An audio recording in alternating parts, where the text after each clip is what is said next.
E aí, galera, tudo bem? Gente, vou estar hoje finalizando o conteúdo de urbanização, certo? Para a nossa próxima aula, a gente já está iniciando um outro conteúdo, uma nova frente, ok? Bom, hoje nós vamos estar falando sobre os problemas urbanos, ou pelo menos os principais problemas urbanos, tá? Focando, é lógico, nesses problemas brasileiros. Então, vou relembrar bem rapidinho para a gente entrar mais diretamente aqui que nós vimos. Então, quando você fala em problemas urbanos, nós estávamos falando de um assunto chamado urbanização. Ok? Então, nós vimos o que seria urbanização. Acho que você deve estar lembrado, né? Urbanização seria o quê? Quando ao mesmo tempo ocorre o aumento do número de pessoas que vivem na cidade, ou seja, de população urbana, e ao mesmo tempo reduzir a população rural. Então você tem um aumento de população urbana e uma redução da rural, como se fosse uma balança. Um aumenta, o outro diminui. Significa então que quando você tem a população rural basicamente em queda e você tem a população urbana em crescimento, você vai deduzir que as pessoas estão saindo do campo e indo para a cidade, onde nós vimos que esse processo nós chamamos de êxodo rural. Então, o êxodo rural ele vai ter como consequência o processo de urbanização. E aí nós vimos que a urbanização brasileira ela é considerada uma urbanização tardia. Por que tardia? Porque enquanto no mundo a urbanização começou lá em meados do século XVIII com a Revolução Industrial, no Brasil esse processo de urbanização inicia na década de 40, praticamente década de 40, e começa a acelerar a partir da década de 50. Então você tem um processo que inicia, imaginem, na década de 1940 para 50, e aí, quando o Brasil passa a ser predominantemente urbano, o Brasil passa a ser urbano na década de 1970. Então, vocês imaginem um processo que iniciou lá nos anos 40, acelerou nos anos 50, principalmente, né, dos 50 para 60, e já a partir da década de 70 o Brasil deixa de ser um país rural e passa a ser um país urbano. Ou seja, o Brasil praticamente em 30, 40 anos o Brasil deixa de ser predominantemente rural para ser predominantemente urbano. Ou seja, foi um processo de urbanização muito rápido, né? Em 30, 40 anos a gente tem esse processo de transição.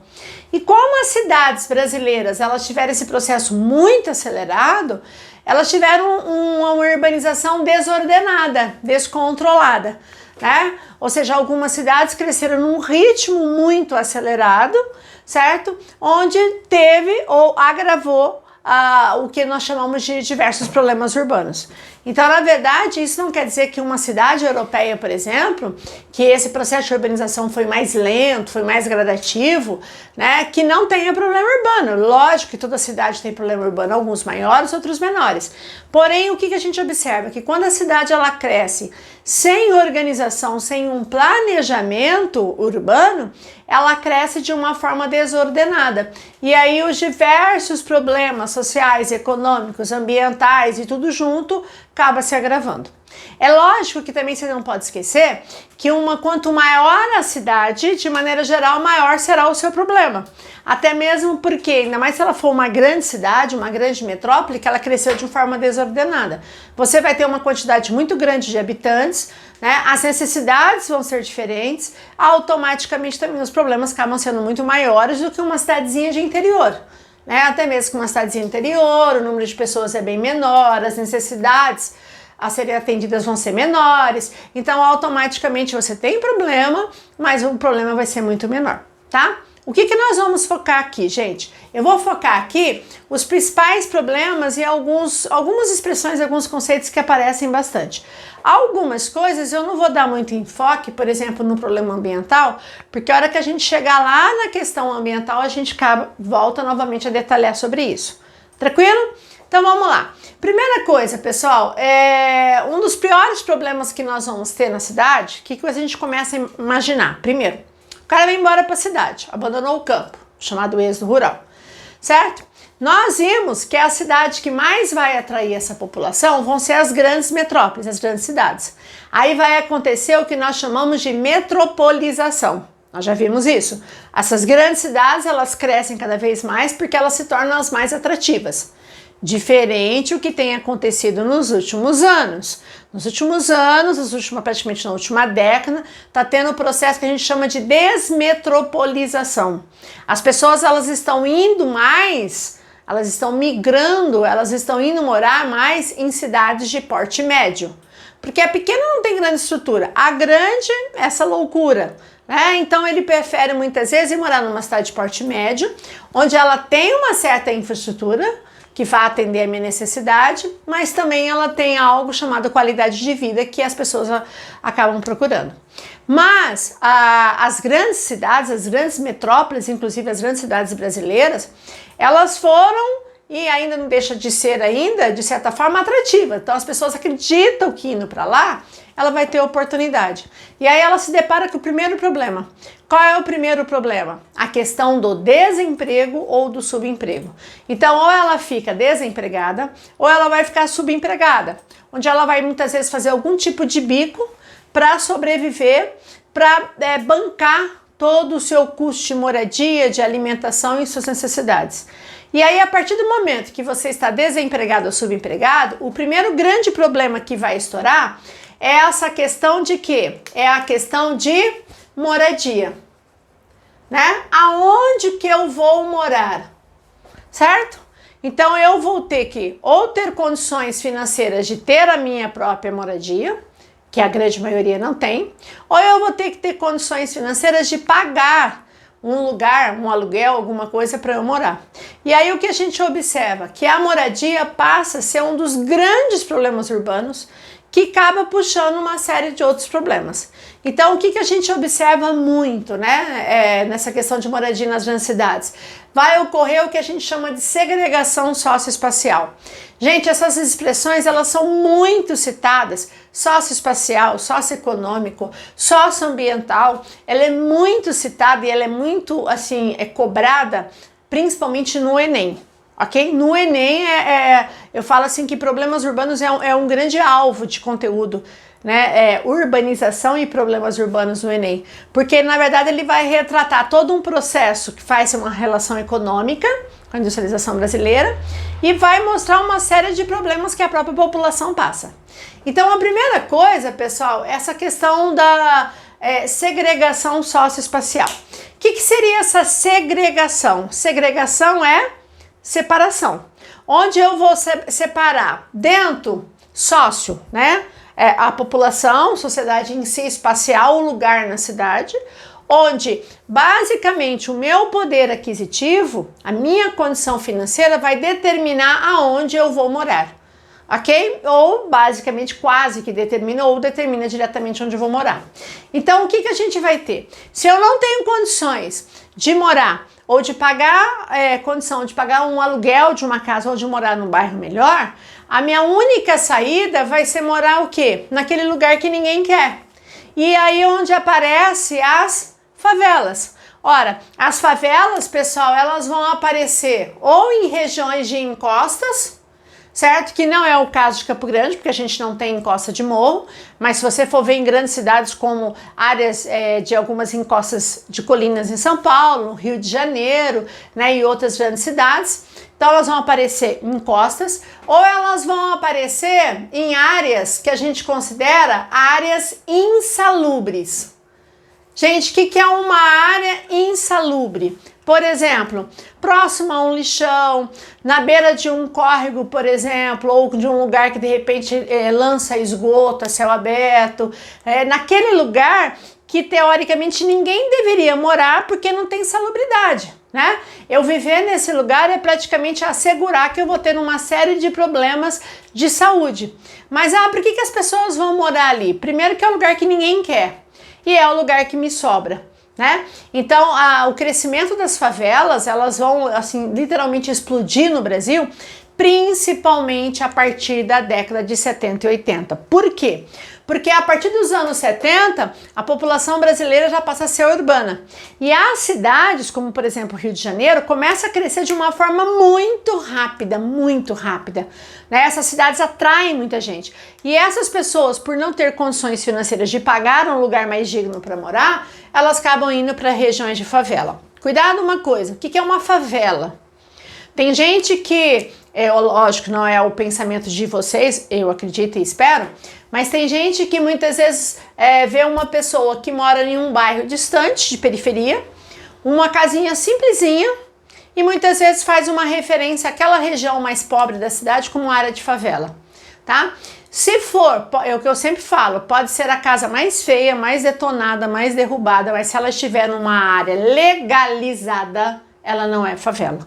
Você pode até usar uma expressão, nossa, uma área de favela, parece uma favela e tal, mas favela é quando você constrói algum tipo de moradia, que muitas vezes essa moradia é construída por meio de mutirões, certo? Onde eu vou construir usando materiais muitas vezes que me sobram, tá? Papelão, lata, restos de material de construção, plástico, e eu vou fazer uma moradia, certo? Num lugar que não pertence a mim. Então, numa encosta de morro, numa área insalubre, muitas vezes ocupam áreas de prefeitura, que seriam áreas verdes de prefeitura, certo?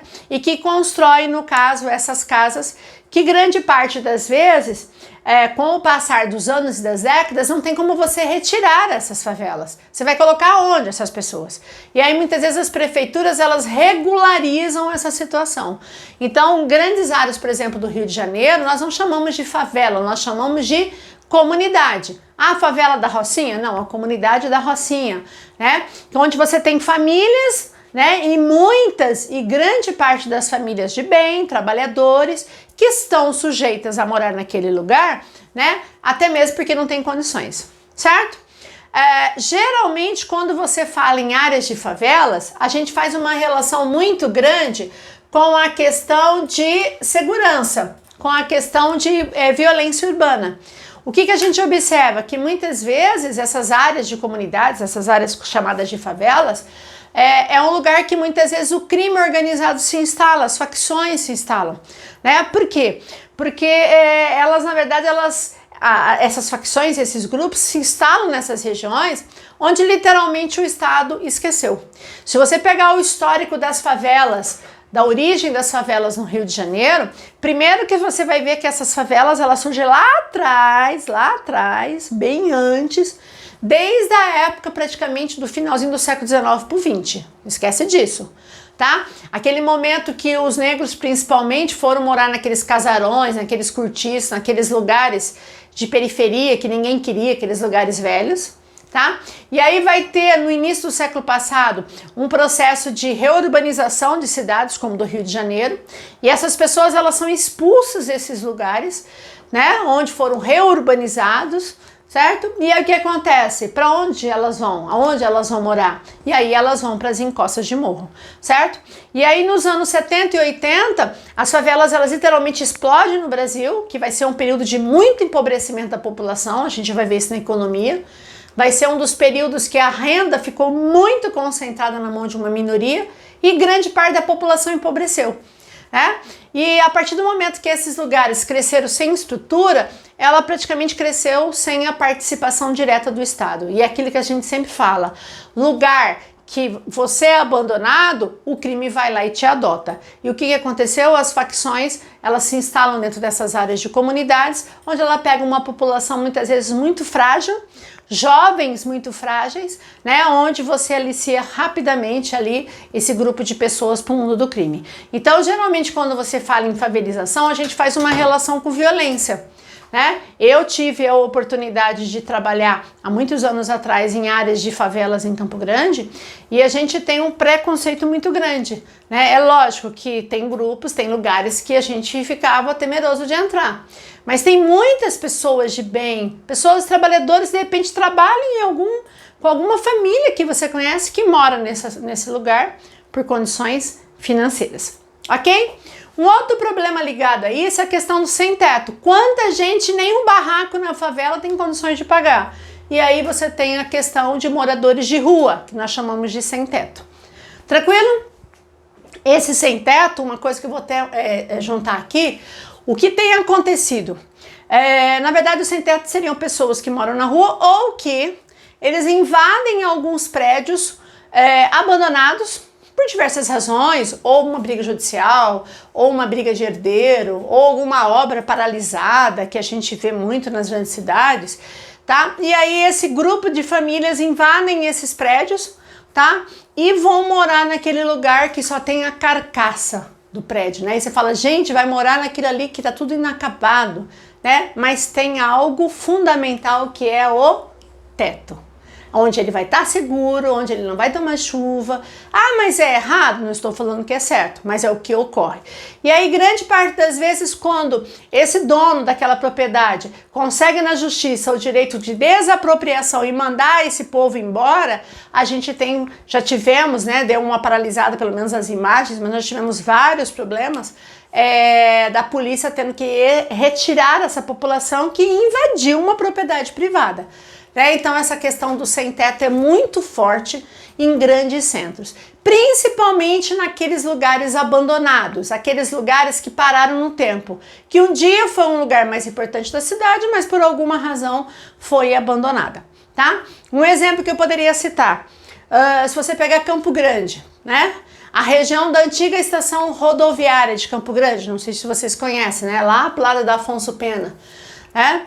Uma região que durante a década de 80 era uma das regiões mais importantes, você tinha ali uma questão comercial, vários comércios, os cinemas eram localizados ali, era o point de todo mundo e tá indo ali, você tinha órgãos da prefeitura, você tinha cursinhos que atuavam ali, e aí quando tiraram boa parte do transporte, né, que surgiu os terminais e começou a desativar toda aquela movimentação, o lugar foi sendo abandonado e virou o quê? O que virou a região ali da antiga estação rodoviária? Uma cracolândia aqui em Campo Grande, né? Que se você passar lá, quem já passou ali, você já vira, infelizmente, aquela situação deprimente. Que tem projetos de revitalização, e esse projeto de revitalização ele vai, de certa forma, expulsar essas pessoas desses lugares. E essas pessoas vão para onde? Aí ela se desloca para outras áreas. Então, na verdade, as cidades também ela tem um processo de mudança interna. Então, eu fiz um esquema aqui para a gente entender mais ou menos essa questão até da gentrificação, da especulação imobiliária. Então, eu coloquei aqui, o centro de uma cidade, qualquer cidade, poderia até ser Campo Grande, certo? Onde você tem o centro e você tem os bairros, tá? Que vamos chamar de bairros A, que são bairros próximos ao centro, certo? Um bairro B, que são bairros um pouco mais distantes, e um bairro C, que seria mais distante. O que a gente observa? Que conforme eu estou me afastando aqui, eu estou indo para o que a gente chama de periferia. Então, o que seria a periferia da cidade? Seriam aqueles bairros que estão em torno de um centro da cidade. Não é a geração de vocês, mas se vocês perguntarem para os pais de vocês, até algumas décadas atrás, se você perguntasse assim, qual era o lugar mais importante e mais valorizado e mais luxuoso para você morar? Centro da cidade. Se alguém chegasse para você e falasse assim, você mora onde? Eu moro ali no centro, ali na Afonso Pena, ali com a 14, ou próximo, você fala, nossa, poderia até me falar, você fala, nossa, o cara mora no centro. Tem dinheiro? E você que não tinha condições de pagar e bancar uma moradia no centro da cidade, se você tinha uma condição mais ou menos, você ia para um bairro A, próximo. Se a condição já era um pouquinho menor, você ia para um bairro B, mais distante. E se a tua condição fosse pior ainda, você iria para um bairro C, mais da periferia ainda, certo? Aí o que acontece? Com o passar dos anos, das décadas, o que a gente começa a observar? Que esse centro começa a ficar um lugar barulhento, muito movimentado, poluído, muitas vezes violento. E aí as pessoas que têm poder aquisitivo de morar aqui já não querem mais morar aqui, certo? Fora que essa área central, ela começa a crescer, e aí daqui a pouco aquele bairro que era um bairro A, próximo ao centro, já está praticamente num bairro central, já está numa área central. O que acontece com todas as moradias que estão aqui, ó, tá? Elas se valorizam, elas vão valer mais. E aí, muitas vezes, você morava nesse bairro aqui, antes você conseguia morar nesse bairro A aqui, certo? A partir do momento que cresceu a cidade, valorizou, se tornou muito mais caro. E aí, por diversas razões de custo, muitas vezes você não tem mais como bancar morar ali. Aí você acaba saindo e migrando para uma área mais distante. O que a gente está vendo? A gente vê que quando o desenvolvimento e a cidade vai crescendo, você vai tendo o que a gente chama de especulação imobiliária. As pessoas começam a valorizar demais aqueles terrenos, aquelas casas, e você muitas vezes não tem condições de pagar, até mesmo porque um IPTU daí vai ser muito mais caro, porque você está numa área mais nobre, você está numa área central, que tem toda uma infraestrutura, e aí você acaba sendo obrigado a ir para bairros mais distantes, certo? O que a gente observou nas cidades nas últimas décadas? Que o centro da cidade parou no tempo. Então hoje, se você pegar uma pessoa que tem poder aquisitivo e falar, você vai morar onde? Você vai morar no centro? Ninguém quer morar no centro. Você quer morar ali no centro da 14? Você não quer morar ali, certo? Você vai morar num outro lugar que tenha condições e tenha qualidade, certo? E o que tem acontecido? O centro parou. Então, se você pegar, por exemplo, qual foi uma das políticas da revitalização do centro de Campo Grande? Virou um lugar velho, feio, abandonado, ainda tem lugares abandonados, como na região da Calógeras, perto da antiga estação ferroviária, tá? Um lugar que os imóveis ali desvalorizaram, porque virou um lugar de pedinte, de usuário de droga, um lugar feio, pichações e tal, certo? E aí o que acontece? Você tem uma outra clientela que vai morar muitas vezes naquela região. Aí se de repente dá um boom, reurbaniza, vira uma coisa legal, se torna um lugar mais valorizado, aquelas pessoas elas são obrigadas a ir para um outro lugar. Isso é o que a gente chama de gentrificação, tá? Então a gentrificação é um processo que quando um lugar ele é reurbanizado, quando aquele lugar ele é valorizado, quando aquele lugar tem uma especulação, aquele morador local, de certa forma, ele é obrigado, ele é expulso daquela região, expulso, né, por diversas razões, para aquela região vai morar num outro lugar. Por quê? Porque toda aquela área passa a ter uma nova estrutura, uma nova valorização de ação imobiliária, certo? O que algumas prefeituras estão fazendo? Estão tentando revitalizar o centro para tentar trazer moradores para o centro da cidade. Se você pegar o centro velho de São Paulo, né, a parte histórica de São Paulo, é o centro que praticamente virou uma coisa horrorosa, feia, né? E aí o que tem vários projetos de você revitalizar alguns prédios, algumas coisas, para você trazer moradores de áreas distantes para morar no centro, porque eu reabito, eu acabo dando vida e até mesmo mais cuidados para aquela região, ok? Bom, aí tem um outro detalhe importante. Você que morava ali no centro, tá? Você que tem condições econômicas, você não quer mais morar ali. E aí você tem ali um bairro, sei lá, longe, lá que ninguém queria morar. Longe pra caramba, distante, não tinha nada, sem estrutura, sem asfalto, sem nada. E aí, por alguma razão, certo? Por alguma área de repente interessante, eu resolvo criar aqui, ó, um condomínio fechado, tá? Um condomínio fechado, um Alphaville da vida. Aí o que acontece? A partir do momento que você cria um condomínio, quem vai morar nesse condomínio? Né? Vai morar aquelas pessoas que têm maior poder aquisitivo e têm condições de bancar isso. Só que esse condomínio, ele não vai estar no centro da cidade. Você pode ver que os grandes condomínios não estão no centro, eles estão em lugares distantes. Ai, mas é muito distante. Ora, para essa pessoa a questão de transporte vai ser problema? Não. Só que aí o que acontece? A partir do momento que esse condomínio se instala ali, o que ele vai fazer com esse bairro C aqui, ó? Tudo que tiver na região do bairro C vai ser valorizado. Um terreno aqui vai ser muito mais caro. Você pagar o IPTU aqui vai ficar mais caro porque valorizou o lugar. Tudo começa a ficar mais caro. Algumas pessoas ganham com isso. Poxa, agora eu moro num lugar super valorizado. Mas tem outras pessoas que não conseguem mais bancar esse custo, sai daqui e vai morar de repente para uma área de um novo bairro que vai surgir mais distante. Ou seja, cada vez ele vai mais parar periferia. Por isso que a gente chama de segregação socioespacial. O poder aquisitivo determina basicamente aonde as pessoas vão morar, tá? Ou pelo menos interfere. Isso vai trazer um outro problema. Quanto mais distante ela viver, ela vai ter o problema de transporte, que é a questão aqui, ó, de mobilidade urbana, né? Um assunto muito falado, inclusive até muito citado até mesmo como tema de redação. Essa questão de mobilidade urbana, ela passa a ser muito séria, porque cada vez que a população ela tem que morar mais distante, mais na periferia da cidade, ela passa a ter problema de custo. Ela vai gastar muito mais agora, ela vai ter que pagar quantos transportes? Aí a necessidade de ter transporte integrado. Muitas vezes ela vai ter que pegar um ônibus para ir até um terminal de trem, aí ela desce num trem, ela vai descer numa estação de metrô, certo? Ele vai pegar um metrô que vai descer em determinado lugar, ainda ela vai caminhar não sei quantas quadras para chegar no trabalho, certo? Na volta vai fazer a mesma coisa. Então isso significa custo, isso significa tempo gasto. Quanto tempo essas pessoas vão perder no transporte, certo? Quanto tempo, né? E esse tempo, quando você fala o tempo gasto, a gente está falando em relação à distância que ela vai percorrer, né?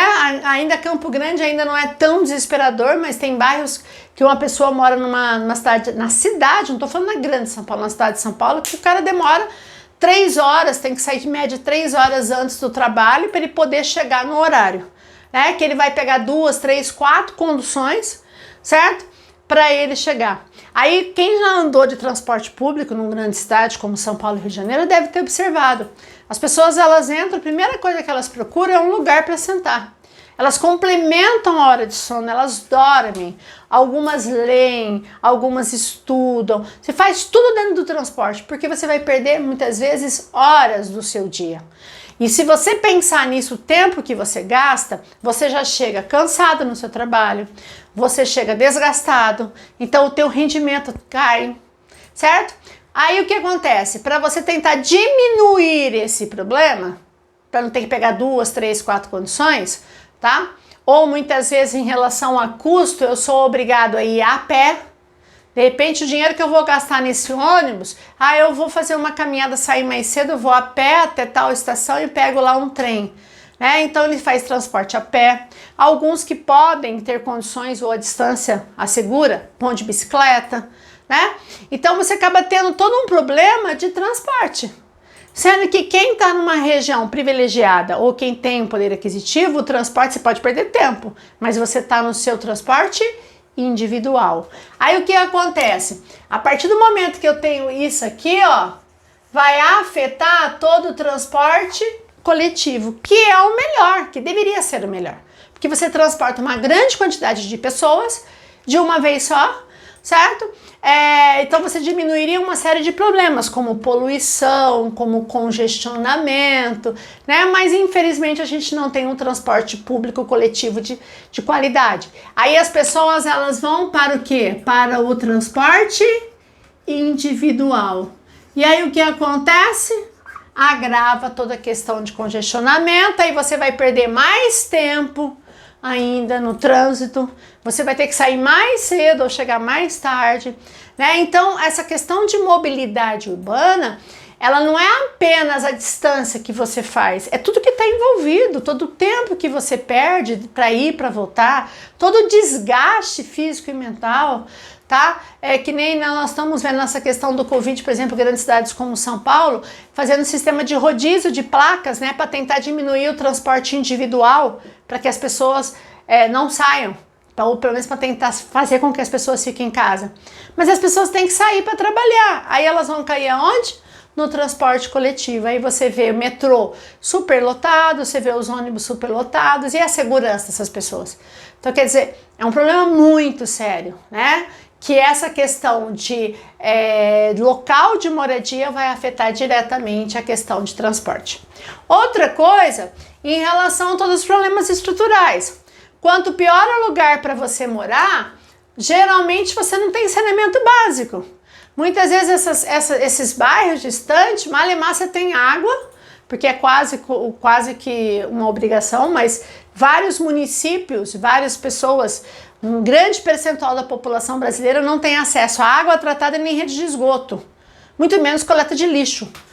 Então, quanto mais você mora num lugar com pior condição, você não tem nenhuma estrutura de saneamento, ou o que tem é falha, você não tem estrutura de saúde, muitas vezes você não tem um posto de saúde para te atender, as escolas muitas vezes estão distantes aonde essas crianças moram, então você tem que se deslocar para a escola. Questão de segurança, então nem se fala. Então perceba que um problema ele acaba puxando e esticando o outro, ok? Então essa questão de problemas estruturais. E um outro problema, que eu vou dar uma geral, mas depois nós vamos voltar a falar, são os problemas socioambientais. Por que eu coloquei socioambiental? Porque não é apenas um problema ambiental, a população também sofre com isso. Então quando você fala, por exemplo, a questão, por exemplo, das enchentes. É um problema só ambiental? Mas e a população que perde tudo? Cada vez que chove forte, ela vai perder tudo, né? O deslizamento de encostas, ok? Que cada vez que chove forte, muitas vezes a casa dela e pessoas da família morrem, né? Então são problemas que a gente percebe muito comum em qualquer cidade, algumas mais do que outras. Então, primeiro, as enchentes, nós vamos ver depois detalhado, só vou dar uma geral. Você sabe que a grande causa aqui das enchentes é a impermeabilização do solo. Essa é a grande causa. A verdade, a cidade cresce de tal maneira e ela ocupa todos os espaços, inclusive as margens dos córregos.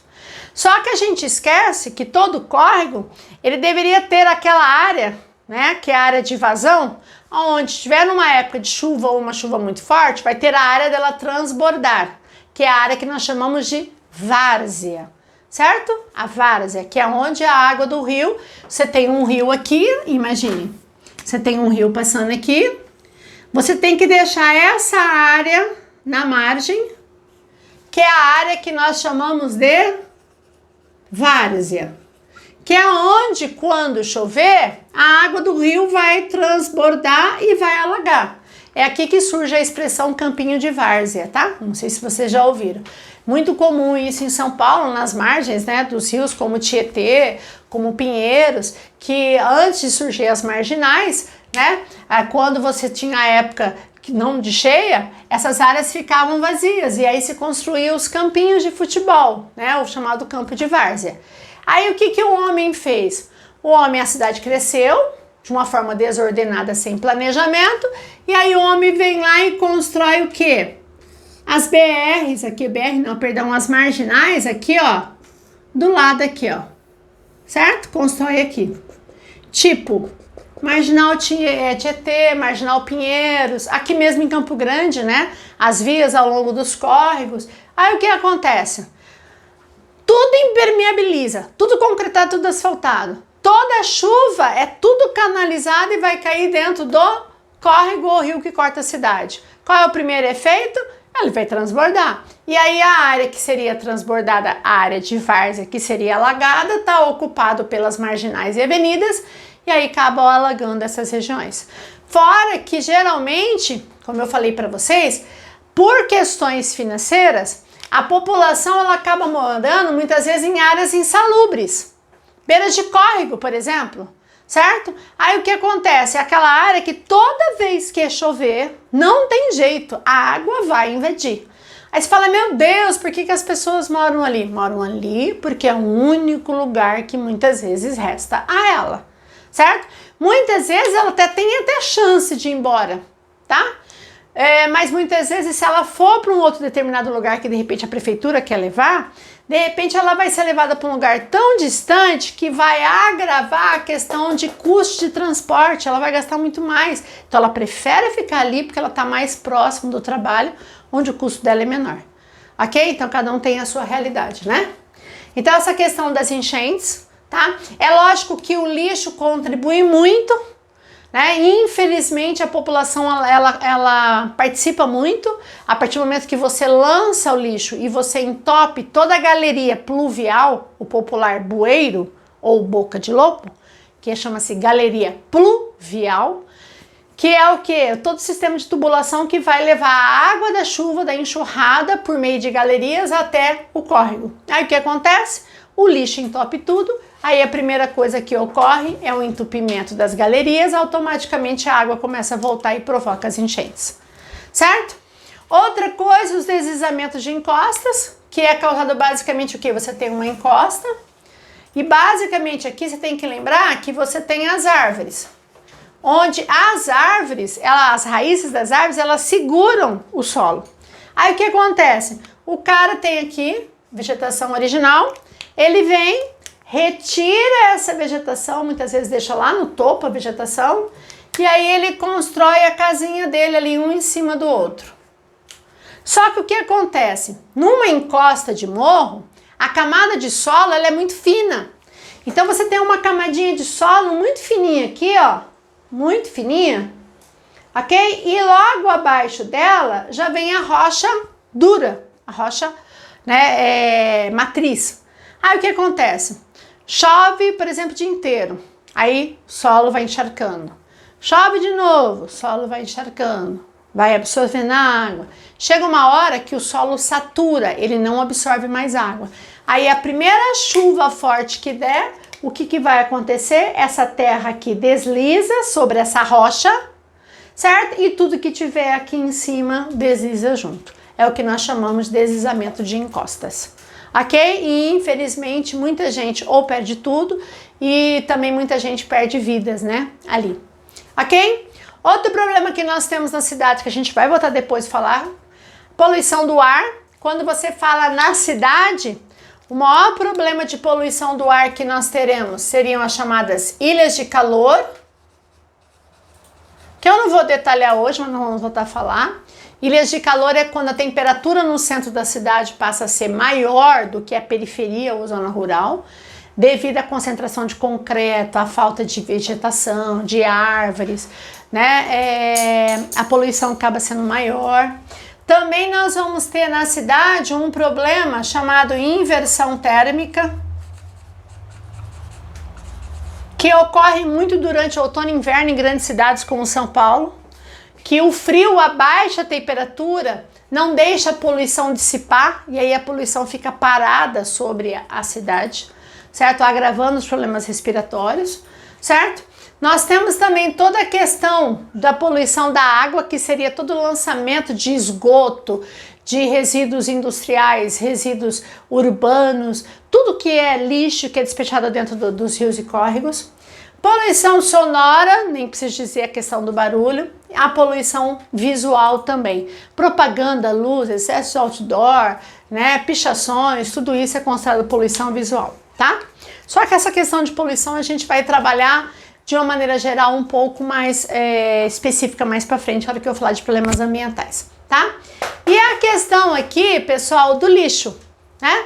Que é um grande problema, o que você fazer com o lixo urbano, né? Então tem vários lugares que tem um sistema de coleta de lixo, certo? Mas tem bairros que esse lixo, essa coleta não passa, né? Ou muitas vezes o destino desse lixo, como é feito na cidade, né? Nós sabemos que a melhor forma de destino do lixo é para o meio do aterro sanitário, que pela lei, né, de resíduos sólidos no Brasil, todo município brasileiro já deveria ter aterro sanitário. Mas nós sabemos que tem muitos municípios, a maior parte dos municípios, principalmente dos pequenos municípios brasileiros, que ainda tem um sistema de lixão, onde tudo é jogado, tudo é lançado a céu aberto, sendo que o mais próximo do ideal seria por meio do aterro sanitário. Então perceba, pessoal, que seria uma série de problemas que as cidades vão ter, independente se são grandes, pequenas ou médias, todas as cidades têm um ou outro problema, mas geralmente as maiores cidades que não tiveram um planejamento muito sério dessas cidades, muitas vezes elas acabam se agravando. Ok? E aí no caso do Brasil, geralmente se fala muito, uma das mais cobradas é essa questão da segregação socioespacial, certo?